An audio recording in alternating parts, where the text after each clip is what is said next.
मासिक संगठन के दिन गीता पाठशाला में मूर्ति चलाने के लिए मना किया है। सभी लोग का जाकर मासिक संगठन के दिन गीता पाठशाला में मुरली चलाने के लिए मना किया है। और क्या चलाएं? तो सभी लोग का यहाँ पढ़ नहीं आएंगे तो उनके लिए मुरली नहीं चलाएंगे तो क्या चलाएंगे फिर? हैं? हैं? हाँ, मासिक संगठन के दिन बाबा की वाणी नहीं सुनेंगे, मुरली नहीं सुनेंगे तो क्या सुनेंगे? इसलिए तो बाबा को किसने कहा कि मुरली नहीं सुनाना है मासिक संगठन के दिन? है? संगठन करने के लिए मना किया है? माता जी स्पष्ट म्हणो ना, स्पष्ट बाबा ये स्पष्ट माता जी बता रही है कि संगठन के दिन सब मधुबन में आना चाहिए, उस दिन वहाँ गीता पाठशाला में मुरली नहीं चलाना चाहिए, ऐसा मधुबन से कोई खबर आया हो, वो बात बता रही है। नहीं, ऐसी कोई बात नहीं। मासिक संगठन के दिन आपने गीता पाठशाला में संगठन नहीं करो, मधुबन में संगठन करो, ये बात। कोई बीमार है, किसी को कुछ खास काम है, नहीं आ सकता है तो कोई बंदिश थोड़े ही है। बाबा हम लोग को 4 घंटा 5 घंटा लगता है हाँ यहाँ पहुँचने में। ठीक है, हर एक महीना यहाँ मधुबन तो 7-7 घंटे दूर हैं, कोई मधुबन 8 घंटे भी दूर हैं गीता पाठशाला से, तो सब कैसे आ सकते हैं?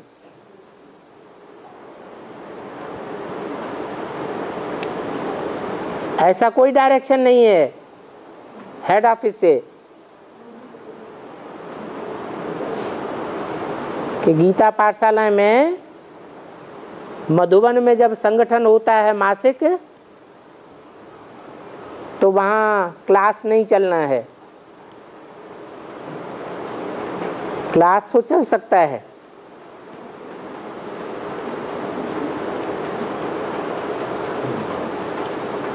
लेकिन जो दूर दराज के लोग हैं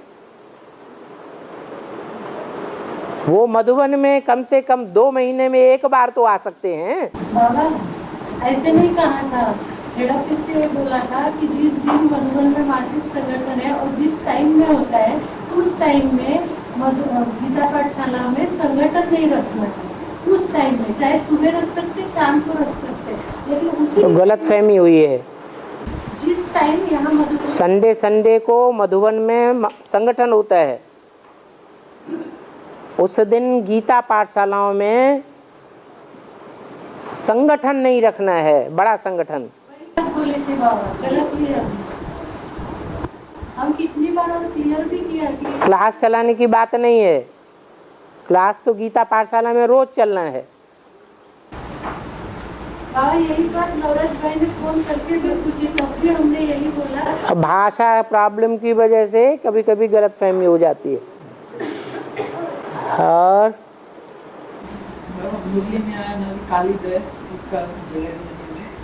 काली दह माने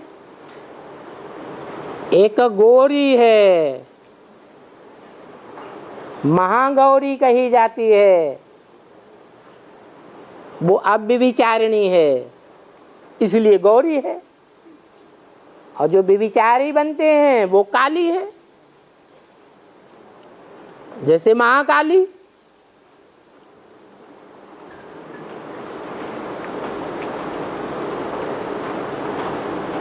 काली नदी और गोरी नदी दिखाते हैं ना, कौन सी काली नदी है? अरे कोई काली नदी है? यमुना नदी काली दिखाते हैं,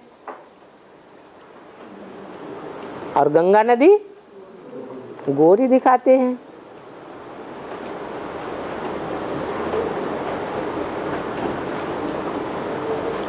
और थोड़ा सा एक चित्र मिला था है इसका, ये वास्तव याद करिए क्या चीज। अरे जाने क्या क्या चित्र बनाए, माया की मत पर ढेर के ढेर चित्र बनाए।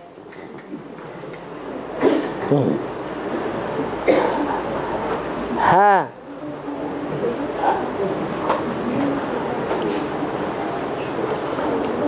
और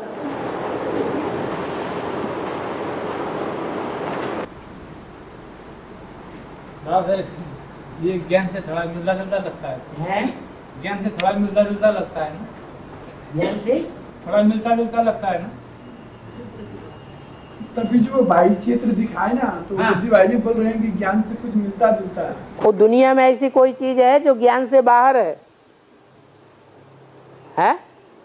ज्ञान में सारी दुनिया समाई हुई है या ज्ञान से कुछ बाहर है? सब कुछ ज्ञान के अंदर ही है।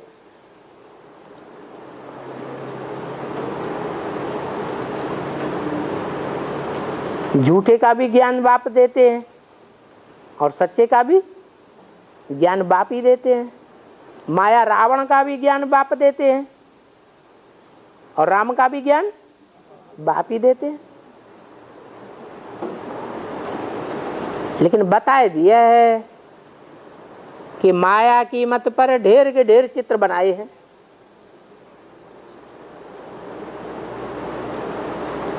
बाबा ने कितने चित्र बनवाए? मुख्य 4 चित्र बनवाए जिनमें सारी दुनिया का सारा ज्ञान समाया हुआ है।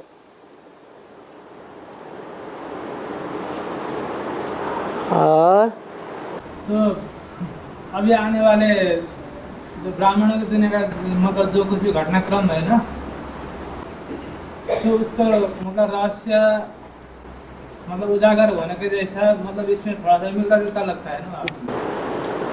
क्या लगता है? मतलब आने वाले दिन जो भी पार्ट मतलब खुला होगा ना, खुला होगा? प्रत्यक्ष होगा आगे चल के। वो आपको पहले पता चल गया? तो ये चित्र ऐसे बता रहा है ना, इसीलिए हम चित्र बता रहा है।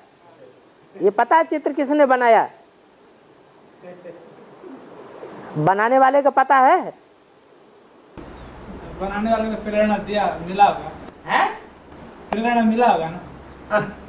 बनाने वाले का पता है, शास्त्र किसने बनाए ये पता ही नहीं। किसी ने भी बनाए हो, हमें तो उनके आधार पर चलना है। तो ये अंधश्रद्धा है या श्रद्धा है? तो शास्त्र भी तो ये ज्ञान को प्रूफ करेगा ना। है? शास्त्र भी तो ये ज्ञान को प्रूफ करेगा ना। अच्छा, माना जो ज्योतिष शास्त्र है और जो साइंस है वो ज्ञान को प्रत्यक्ष नहीं करेगी। दुनिया में जो भी ज्ञान है दुनिया वालों का भी, वो सारी दुनिया का सारा ही इंटेंशन ईश्वरीय ज्ञान के ऊपर ही आवेगा। हर तरीके से ईश्वरीय ज्ञान साबित होगा सच्चा। और 21 करोड़ देवी देवता होता है, बोला कितना देवी 21 करोड़ नहीं 33 करोड़। हाँ 33 करोड़ देवी देवता होता है, बोला इतना कहाँ रहता है, कौन इतना कहाँ रहता है? इसी दुनिया में रहता है और कहाँ रहता है? कब आएगा? 33 कब आएगा? नहीं, आ रहा है, आ चुका। भगवान बाप प्रत्यक्ष होते हैं तब तक 33 करोड़ आत्माएं सृष्टि पर आ जाती हैं। अभी भी आ रहे हैं, अभी पूरी प्रत्यक्षता कहाँ हुई है? और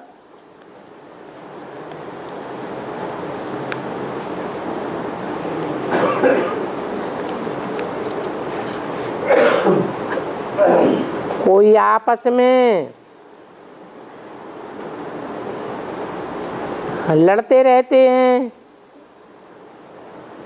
फिर क्लास भी करते रहते हैं, तो उनका परिणाम क्या होगा? अभी शूटिंग हो रही है, लड़ाई की शूटिंग करेंगे तो वहां भी द्वापर कलयुग में क्या करते रहेंगे? लड़ाइयां ही करते रहेंगे,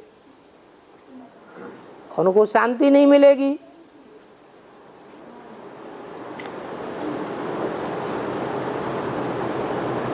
यहां जो श्रीमत पर चलेंगे वो नई दुनिया में तो सुखी रहेंगे ही, साथ साथ 63 जन्म में भी सुखी रहेंगे, शांति में रहेंगे।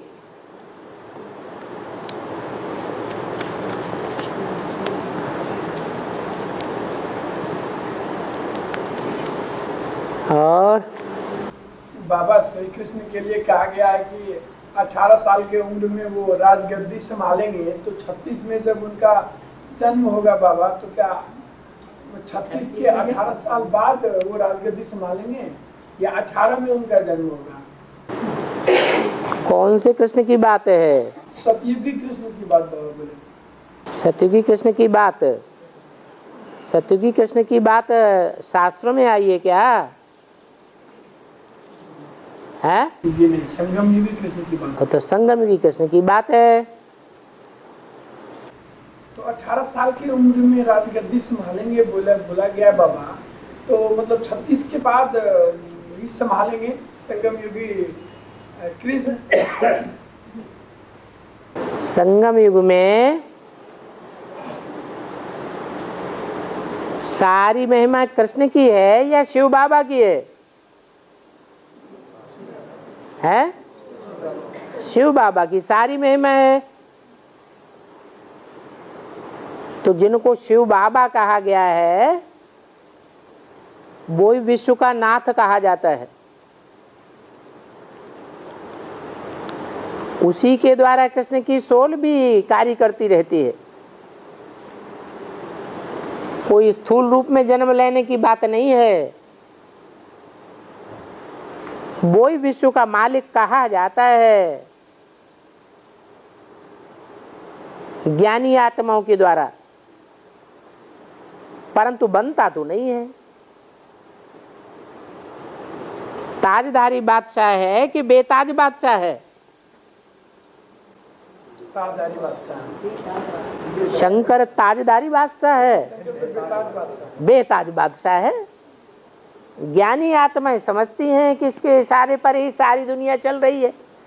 पत्ता भी तेरी सत्ता के बिना हिल सकता नहीं, खिले न कोई फूल। ये इस समय संगम युग की बातें हैं।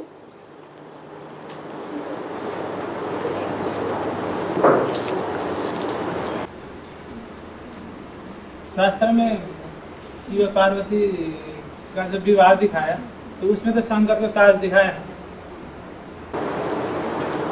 जब शादी होती है तो मोर जो दिखाते हैं वो ताज मोर पंख की निशानी है। मोर में क्या खासियत होती है? प्योरिटी की खासियत है। उसका नाम ही है रखा है मोर, सिर मोर, अर्थात पवित्रता की जिम्मेवारी का ताज धारण किया हुआ है। कहाँ तक पवित्रता की जिम्मेवारी धारण की है? कर्मेंद्रियों तक, ज्ञानेंद्रियों तक, या ज्ञानेंद्रियों में भी श्रेष्ठ आंखों तक, या ज्ञानेंद्रियों से भी परे की स्टेज में कहां तक का ताज धारण किया हुआ है पवित्रता का? ज्ञानेंद्रिय से भी उच्च, ज्ञानेंद्रियों से भी परे की स्टेज। वाइब्रेशन के आधार पर ही सारी दुनिया को परिवर्तन कर देना। जैसे नेहरू जी के लिए कहते थे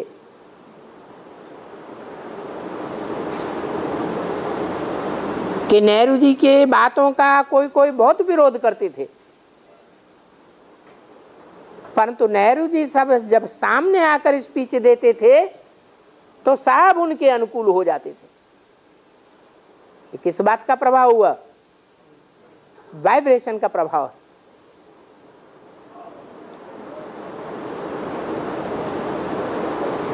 तो शंकर पार्वती के उस ताज की बात नहीं है जो शास्त्रों में दिखाया गया है, स्थूल ताज। ये तो पवित्रता की पूरी जिम्मेवारी धारण करने का ताज है। वो शादी कोई बर्बादी करने के लिए नहीं हुई है। उस शादी में बर्बादी करने के कोई चांसेस नहीं है। कैसी दुनिया आवेगी 21 जन्मों तक के लिए? एकदम पवित्र नई दुनिया आवेगी। और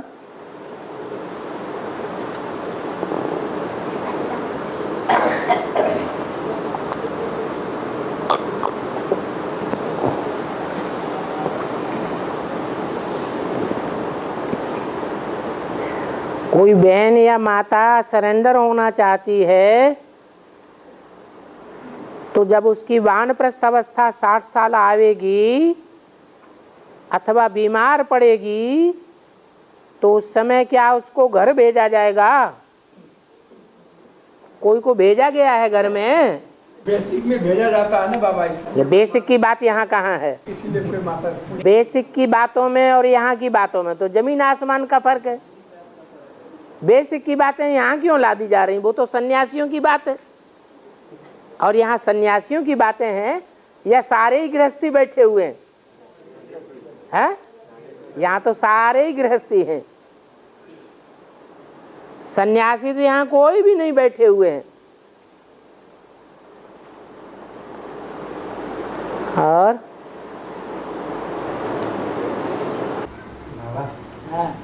बाबा सृष्टि में अवतारित हुए 2036 में लिखा हुआ है। 36 में कृष्ण में अवतरित हुए। शिव बाबा अवतारित हुए यहाँ कृष्ण में? कृष्ण में नहीं, सृष्टि में था। सृष्टि में, हाँ जी, सृष्टि में अवतारित हुए 36 में लिखा हुआ है। लेकिन कोई एक आत्मा भाग्य का है कि बाबा तो 34 में ही सृष्टि में अवतारित हुए हैं। 34 में जी, और 34 से ही ब्रह्मा बाबा को कुछ साक्षात्कार किया करते थे, परंतु उस साक्षात्कार का अर्थ ब्रह्मा बाबा नहीं समझ पाते।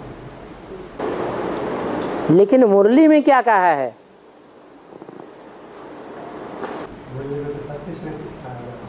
मुरली में 36 कहा है। अवतरण का टाइम या बाप का प्रत्यक्षता वर्ष 76 बताया है? बाप का प्रत्यक्षता वर्ष 76 बताया है, न 34 में न 36 में। वहां तो प्रत्यक्षित होने की बात ही नहीं हुई। बच्चा जब गर्भ में प्रवेश करता है तो उसे जन्म लेना कहा जाता है? हैं? कब कहा जाता है? जब बाहर प्रत्यक्ष होता है तब जन्म लेना कहा जाता है। तो ऐसे ही यहां भी है।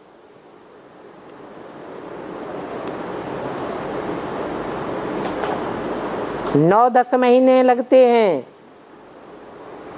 जन्म लेने में, उसमें भी 5-6 महीने लगते हैं पिंड तैयार होने में। वो पिंड चैतन्य होता है या निर्जीव होता है? निर्जीव होता है। तो ऐसे ही 60 वर्ष की जब अवस्था हुई तो निर्जीव पिंड था। फिर 40 वर्ष और ऐड किए तो 76 आया। वो चैतन्य बन के प्रत्यक्ष हुआ संसार में। वो कहेंगे रात्रि के 12 बजे विदेशियों ने जाना कि बाप आया हुआ है, इसलिए विदेशियों में दिन की शुरुआत कितने बजे मानते हैं? 12 बजे मानते हैं। और भारतवासियों में 5 बजे सवेरे को। तो भारतवासियों का सवेरा अभी होने वाला है, अभी हुआ नहीं है।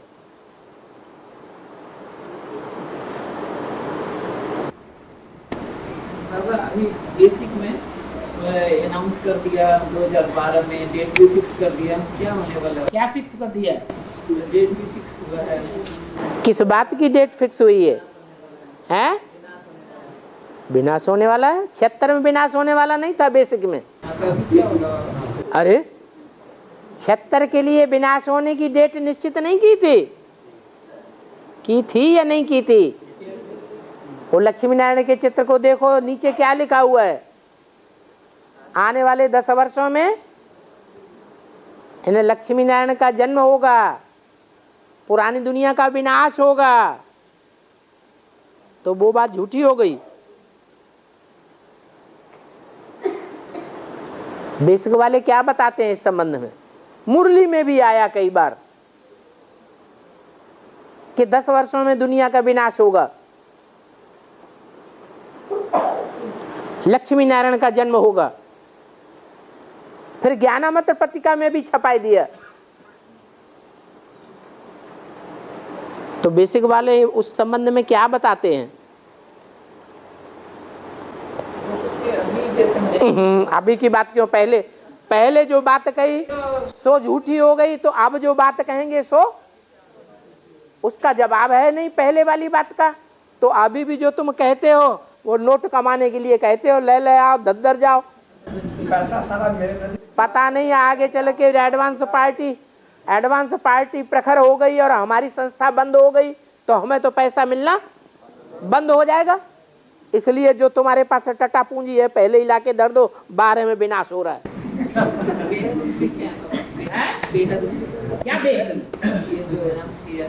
क्या विनाश किया? कहाँ हुआ विनाश? 2012 डेट फिक्स कर दी। इसमें अपने बेहद में क्या होने वाला है? बेहद में क्या होने? उसमें बोला था जैसे 2012 अरे उन्होंने अपनी तरफ से नहीं बोला, माया सभ्यता की एक दुनिया वालों की कैसेट निकली है, उस माया सभ्यता में बताया गया कैसेट में कि 2012 में दुनिया विनाश हो जाएगी।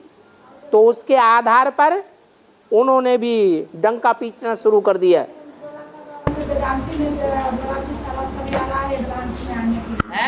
वेदांती भी बोल रहा था से अब वो एडवांस में बेसिक में से बोला दूसरा आने के लिए विनाश जब होने वाला है 2012। भारतवासियों ने सुनी सुनाई बातों पर दुर्गति पाई। सो तुम्हारे पास कोई पक्का प्रूफ है कि सुनी सुनाई बात है? हैं? बेसिक वाले बोले, अरे कोई वाले बोले वो सुनी सुनाई बात है या कोई पक्की बात है? सुनी सुनाई बातें हैं। न तो उन्होंने ज्ञानामृत पत्रिका में छपाया है, न कोई मुरली में ऐसी सूचना दी है।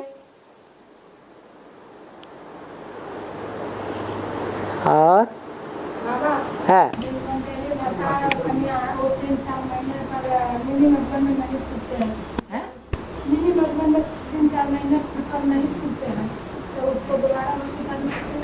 मिनी मधुबन में क्या करते हैं? 3-4 महीने नहीं पाते हैं, क्लास में पहुंच नहीं पाते हैं। मिनी मधुबन के क्लास में, गीता पाठशाला में तो क्लास कर रहे हैं, तो क्या हुआ? क्यों बट्टी करनी पड़ेगी? क्लास तो कर रहे हैं। मिनी मधुबन में नहीं आ पा रहे हैं, लेकिन बाबा की क्लास में तो जा रहे हैं, मुरली तो सुन रहे हैं। स्टूडेंट मर तो नहीं गया, क्लास में अटेंडेंस तो दे रहा है। क्या बोला गया?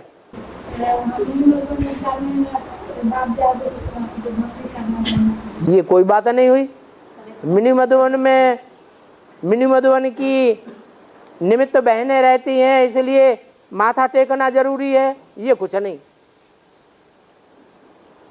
ये कोई बात नहीं होती है। बाबा का क्लास करना जरूरी है या माथा टेकना जरूरी है? क्लास करना जरूरी है।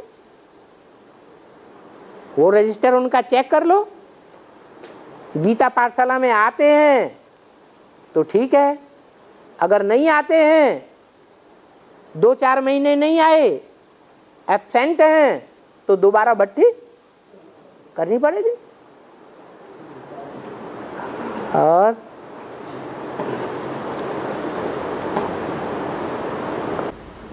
दादा रोज क्लास पढ़ती है लेकिन संगठन में नहीं रहती है, तो इसके लिए क्या करना पड़ता है? रोज क्लास पढ़ती है, हाँ संगठन में नहीं आती है, हाँ, तुम नहीं आई तो इसका क्या परिणाम होगा? संगठन में नहीं आते हैं तो कोई परिणाम नहीं हो। क्या परिणाम होगा? रोज पढ़ते हैं। तो बता तो दिया, संगठन में नहीं आते हैं तो कोई बात नहीं, क्लास तो बाबा का रोज कर रहे हैं। वहां भी तो संगठन होता है, वहां भी तो ब्राह्मणों का 4-6 ब्राह्मण आते हैं गीता पाठशाला में कि नहीं? तो परिवार में रहते नहीं है क्या?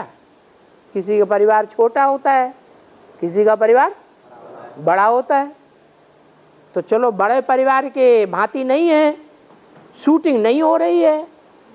कौन से परिवार की शूटिंग हो रही है? छोटे से ब्राह्मण परिवार की शूटिंग हो रही है। जैसी शूटिंग हो रही है वैसा परिवार वहां भी मिलेगा। बाबा बेसिक के आमने सामने अपना गीता पाठशाला के लिए अगर रूम मिले तो रखना चाहिए या नहीं? बड़ा बढ़िया बात, बाबा का डायरेक्शन है। जो सन्यासियों के आश्रम हैं उनके आश्रम के सामने ही तुम अपनी गीता पाठशाला खोल दो, बड़ा मजा आवेगा। मुरली में बोला है तो अच्छी बात है। और नेपाल में दशहरा के 10वीं के दिन जो माथे में मतलब चावल का टीका लगाया जाने का प्रचलन है। चावल का टीका है ना, वो दशहरा के 10वीं के दिन लगाने का यहाँ पर प्रथा है। तो इसका क्या मतलब होगा? जब रावण मरेगा, माया ही मर जाएगी, माया रावण मर जाएगा, तो हमें कोई विघ्न पैदा करने वाला रह जाएगा? है? नहीं रहेगा। तो जब माया ही नहीं रही, माया रावण ही नहीं रहा, तो हमारा आत्मा रूपी टीका टिक जाएगा या हिलता डुलता बुझता रहेगा?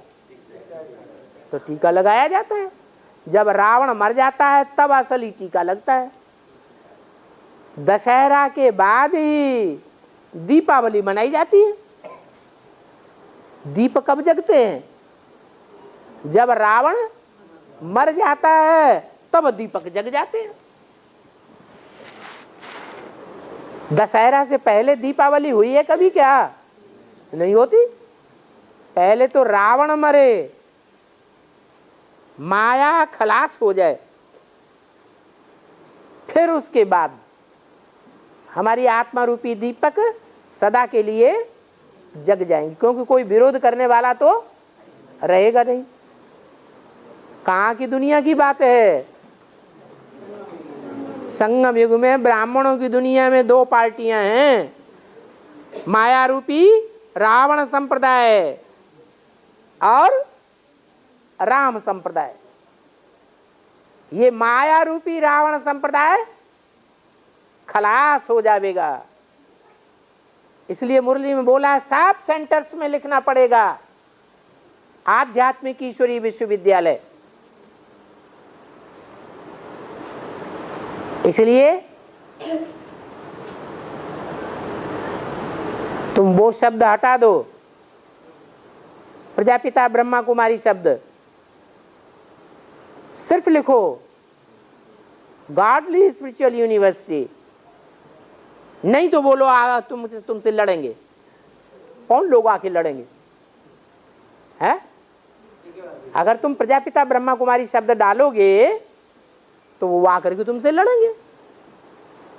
तो अपोजिट पार्टी है ना, उस अपोजिट पार्टी का ही नाम रख दिया है माया रूपी रावण संप्रदाय। वो खलास होगा तो तुम्हारा कोई विरोध करने वाला रह ही नहीं जाएगा। तुम जिसको जाके समझावेंगे उनकी बुद्धि में बैठेगा। अभी तो हम जाके समझाते हैं, वो जाके लिप्पा लगा देते हैं, ग्लानी का इंजेक्शन लगा देते हैं, खेल खलास कर देते हैं।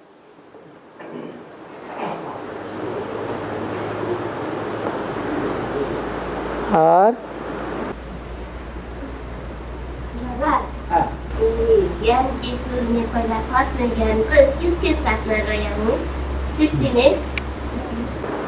क्या ये बहन पूछ रही है बाबा सूर में सूर में किसके साथ में रहा हूँ रही पर ये बहन बाबा बोलना चाह रहे हैं कि फर्स्ट में तो ज्ञान किनको मिला, फर्स्ट में ज्ञान किनको मिला, बात में कोई किसकी सुनाया? फर्स्ट में ज्ञान उसको मिला जो दुनिया में किसी से ज्ञान नहीं लेता, जो सबको ज्ञान देने के निमित्त बनता है परंतु किसी से लेता नहीं, उसी को मिला। बताओ रोशनी दुनिया में कौन किसको देता है? वो किसी से रोशनी नहीं लेता, लेकिन उससे सारी दुनिया रोशनी लेती है। कौन है वो? गीता में भी लिखा हुआ है कि मैं जब आता हूं तो सबसे पहले ज्ञान की रोशनी किसको देता हूं? सूर्य को देता हूं। सूर्य कोई को देता है लेकिन कोई से लेता नहीं है। और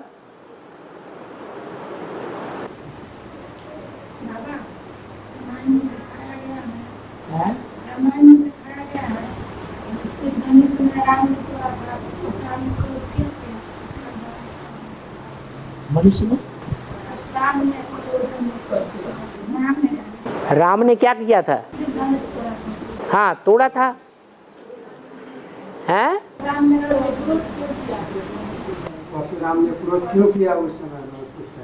हाँ उनको गलत फहमी हो गई, उन्होंने समझ नहीं पाया कि राम ही भगवान है, भगवान का साकार रूप है, इसलिए वो नाराज हुए। वो धनुष उनके पास सुरक्षित करके रखा गया था कि तुम अपनी कस्टडी में रखो इसे, परंतु उस धनुष को, जो शिव का धनुष था, उसको दधीचि ऋषि की हड्डियों का भी धनुष कहा जाता है। वो दधीचि ऋषि कोई दूसरे नहीं है, ब्रह्मा बाबा ही दधीचि ऋषि है। धनुष माने जिसमें लचीलापन हो, प्रत्यंचता खींचते हैं तो यूं लपक जाता है, फिर प्रत्यंचा ढीली करते हैं तो फिर फैल जाता है।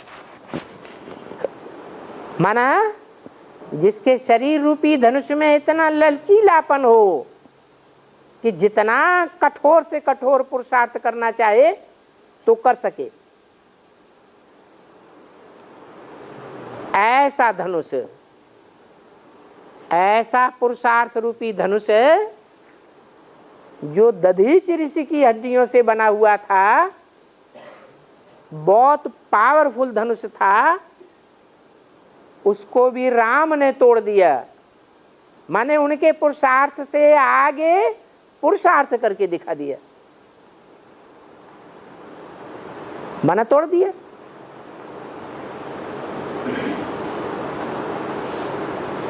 और बाला चतुर्दशी में सतगीत मंदिर में गया जाता है, उसका भी अध्ययन करता है।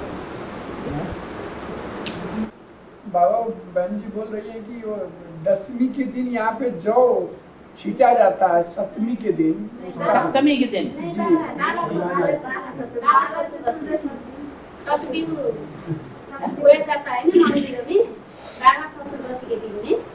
शरीर छड़ा हुआ आत्मा के नाम में साल में एक बार सतगीत छड़ा जाता है, इसका अर्थ क्या है? दशहरा होता है, दशहरा नहीं, बाला चतुर्दशी को दिन हम अमावस्या से ये कोई बत्ती बात है पस्त दिना है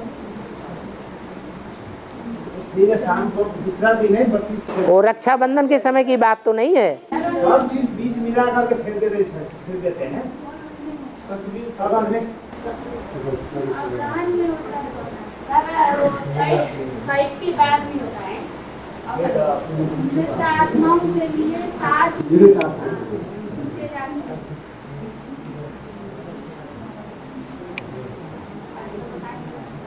वृद्ध आत्माओं के नाम में शत बीज वृद्ध आत्माओं के नाम पर क्या करते हैं? शत बीज छिटा जाता है। 7 तरह के बीज बोए जाते हैं। कब? बाला चतुर्दशी बाला चतुर्दशी के दिन में बाबा काली चतुर्दशी। नेपाल के संस्कृति बाला चतुर्दशी के बाद नेपाल में कोई चतुर्दशी स्पेशल होती है? बाला चतुर्दशी ये बाला चतुर्दशी कौन से महीने में होती है?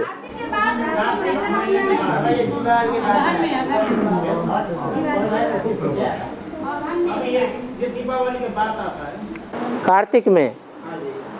अच्छा, तो वर्ष का अंत होता है ना, जब वर्ष का अंत होने वाला होता है तो 7 तरह के बीज बोए जाते हैं।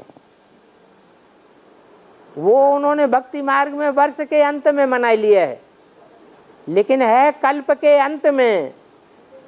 कल्प के अंत में जो 7 मुख्य धर्म हैं सप्तऋषियों के, और 7 मुख्य धर्मों के जो बीज हैं वो बोए जाते हैं कल्प के आदि में, अर्थात कल्पांत में। तो नए कल्प में पैदा होंगे। कल्प के अंत में बोए जाते हैं और नए कल्प में वो सप्तऋषि जाकर के 7 ऋषि सतयुग में 7 नारायण बन जाते हैं। और जिनसे 7 धर्म संसार में फैलते हैं।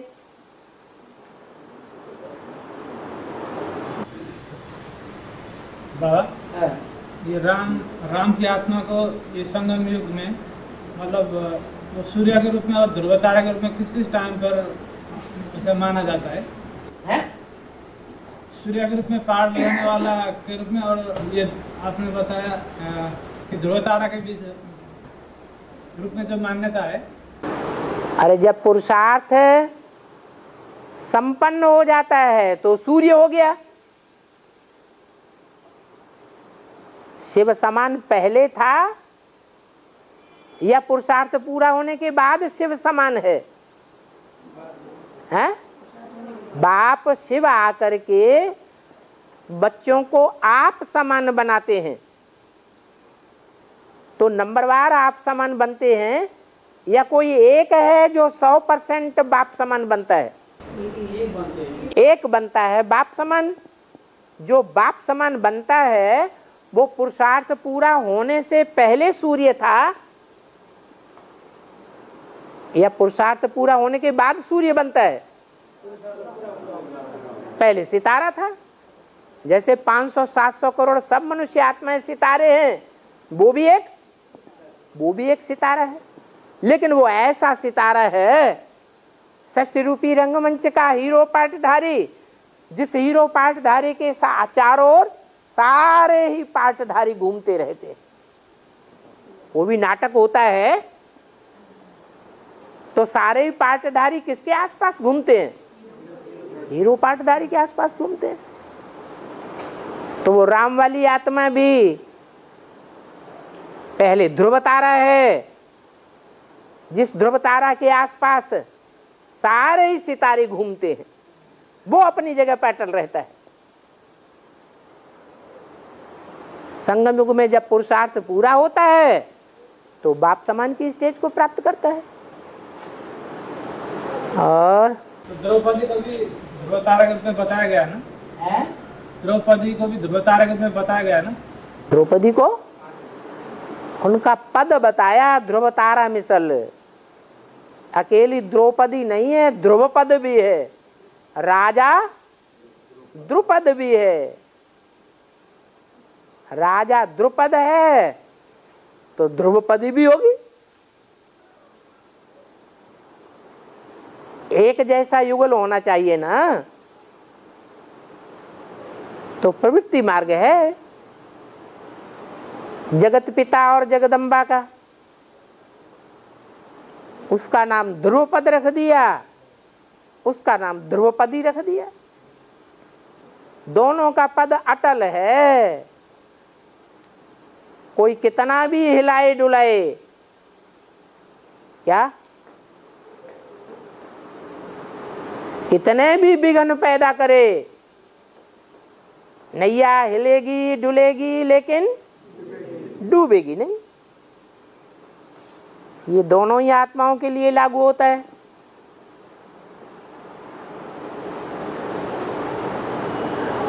और बाबा ने बताया अभी भारत दुख धाम है, दुखदान एक दुख देते रहते हैं, है, कहने का मतलब है, ठीक है। तो एक दुख देने का मतलब अरे विकारी है निर्विकारी है, हैं? विकारी है तो दुख देंगे या सुख देंगे? भारत बताया। हाँ भारत में जो भी हो, जो ज्ञान में रत हैं, ज्ञान में रत रहने की कब तक जरूरत है? पुरुषार्थ पूरा होने तक या पुरुषार्थ पूरा होने से पहले? पूरा होने से पहले की बात है। जब नाम ही भारत है, ज्ञान ले रहे हैं, ज्ञान में रत हैं, ज्ञान में लगे हुए हैं, तो देवता बन गए या असुर हैं? असुर हैं तो दुख नहीं देंगे तो सुख देंगे क्या? तमो प्रधान आत्मा दूसरों को दुख देती है या सुख देती है? दुख देती है। और शिव बाबा सुख देता है। बाप दादा बच्चों में प्रवेश करके सेवा करते हैं, तमो प्रधान आत्मा सेवा नहीं कर सकती। क्या संशय आता है? हाँ, कुछ आता तो है, नहीं आता। अच्छा चलो। बाबा मन मना भाव माने क्या? मन मना भाव माने मेरे मन में समा जा। है बोली में बोला है कि बाप अमन है। बाप अमन है? कौन सा, ऊपर वाला या नीचे वाला? ऊपर वाला अमन है। और वो ऊपर वाला नीचे आया हुआ है या ऊपर है? नीचे आया हुआ है और नीचे वाले में आया हुआ है। तो वो जो सोचता है, जो संकल्प करता है, वो संकल्प करो, दूसरा मत करो। मन मना भव मेरे मन में समा जा। तो जो कहने वाला है वो साकार है या निराकार है? साकार है। उसको अपना मन है या नहीं है? हैं? कि ऊपर वाले को मन है? हैं? ऊपर वाले को मन है? ऊपर वाले का तो मन नहीं होता है, वो तो अमन है, सदैव सुख चैन में है। नीचे वाला सुख चैन में है या नहीं है? हैं? नीचे वाला जो है वो सुख चैन में है या नहीं है? नहीं है। रोज रोज नए नए तेज तूफान आते रहते हैं, तो अमन चैन तो नहीं है। फिर भी मन कुछ संकल्प विकल्प करता है या नहीं करता है? करता है। तो वो जो कुछ भी करता है, जो कुछ भी सोचता है, वो हम भी सोचे, उसके मन में समा जाए। जब संकल्पों में भी समानता हो जाएगी तो दृष्टि वृत्ति कर्मेंद्रियों की कृति में समानता होगी या नहीं होगी? हो जाएगी। और जब इतनी समानता हो जाएगी तो संगठन पावरफुल बनेगा या कमजोर बनेगा? पावरफुल बनेगा। इसलिए कहते हैं मन मना भव। मन मना भव पहले या मध्याजी भव पहले मन के संकल्पों में समा जा, फिर वाचा भी वैसी ही निकलेगी जैसा मन के अंदर होगा, फिर कर्मणा भी वैसी ही होगी। फिर जब कर्म करना शुरू करेंगे तो जो भी अर्पण करेंगे वो यजन करेंगे। यजन करना माने यज्ञ में आहुति देंगे, तन की, मन की, धन की, समय की, संपर्क की, संबंधियों की, जो भी आहुति देंगे वो मन मना भव हो करके देंगे। मेरे मन में समा जा अर्थात मेरे मन के मुताबिक संकल्प कर। देखना है घड़ी घड़ी जो बात मैं बोल रहा हूं वो बात बाप को प्रिय है या नहीं है। जो कर्म मैं कर रहा हूं वो कर्म बाप को प्रिय है या नहीं है। जिस दृष्टि से मैं देख रहा हूं वो मेरी दृष्टि बाप को प्यारी लगेगी या नहीं लगेगी। अगर नहीं है तो छोड़ देना है या चालू रखना है। छोड़ देना है। इसको कहेंगे मनमना भव। मनमना भव महामंत्र है। छोटे मोटे मंत्र होते हैं उनका भी अर्थ होता है और ये तो महामंत्र है, तो इसका अर्थ भी बहुत गहरा होगा या हल्का होगा। बहुत गहरा अर्थ है। फिर एडवांस पार्टी में ये ज्ञान की समझ का इतना पराकाष्ठा होने के बाद भी है? ये जो ज्ञान की समझ का जो पराकाष्ठा है ना एडवांस ज्ञान में, तो एडवांस ज्ञान में चलने वाली आत्मा फिर मनमना भाव की तरह राज्यों के क्यों नहीं दिखाई पड़ते। मना वो राजऋषि कभी बनेंगे ही नहीं। अभी नहीं दिखाई पड़ते हैं इसका मतलब कभी जिंदगी में बनने वाले हैं? बनने वाले हैं या नहीं है? नहीं है। इनके पूछने का मतलब क्या है? बनेंगे। तो धीरज धर मनुआ, धीरज धर, तेरे सुख के दिन आवेंगे। जो हमें दूसरों में नहीं दिखाई पड़ता है उसके लिए हम क्या करें? फिर पहले अपने में धारण करके दिखाएं। और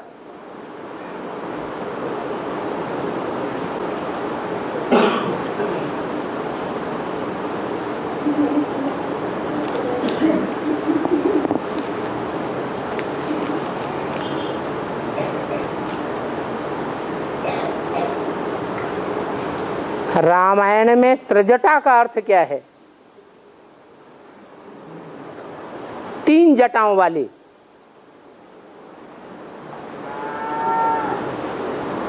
एक चोटी तो करते हैं, कोई कोई छोटी छोटी कन्याओं की 2 चोटियां भी की जाती हैं, लेकिन त्रिजटा को 3 चोटियां थी।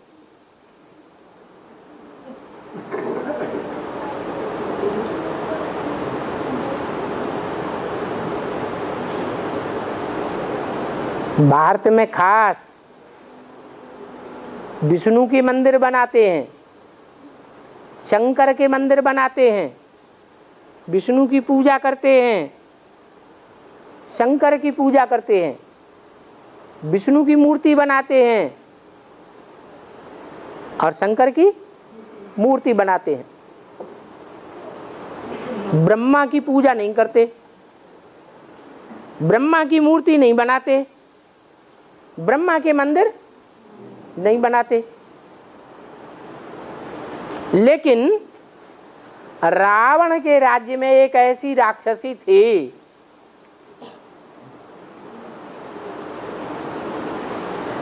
जो ब्रह्मा की भी पूजा करती थी,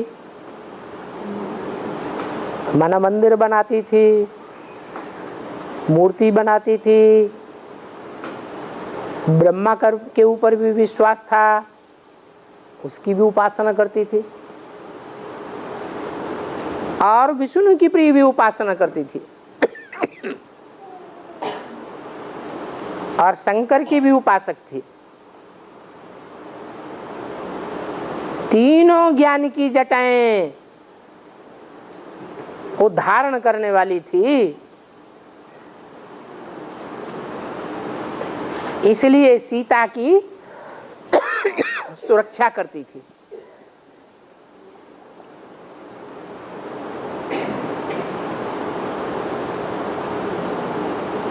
राम के प्रति उसका भी अटूट विश्वास था।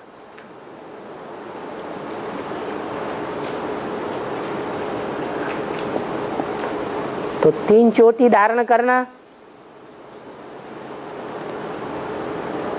माने तीनों मूर्तियों में अटल विश्वास पैदा करके रखना। ये तो पता है कि ब्रह्मा की मूर्ति सफल नहीं होती है,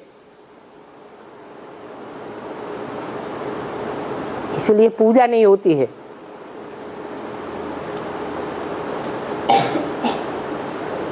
लेकिन ब्रह्मा नहीं होता तो जो वेदवाणी मुरलियां हैं वो हमारे हाथ लगती क्या है? नहीं लगती। इसलिए निमित्त तो बनाना। देवता धर्म की स्थापना नहीं हुई, लेकिन ब्राह्मण धर्म तो स्थापन किया। चलो, अव्वल नंबर ब्राह्मण धर्म में सूर्यवंशी स्थापन नहीं हुए, बाकी जो नीची कोटि के ब्राह्मण थे, चंद्रवंशी, इस्लामी, बौद्धी, क्रिश्चियन आदि 8 कुरियों के ब्राह्मण तो स्थापन हुए कि वो भी नहीं हुए? वो तो हुए।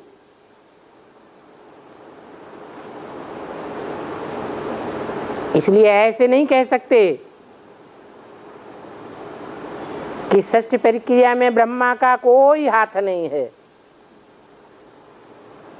नहीं, जो फाउंडेशन में होता है वो सदा काल के लिए होता है। हाँ, फाउंडेशन दिखाई नहीं पड़ता है, ऊपर की मंजिल के कंगूरे सबको दिखाई पड़ते हैं दूर दूर से भी।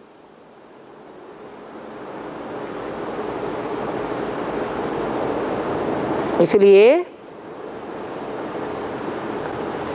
त्रजटा राक्षसी दिखाई है।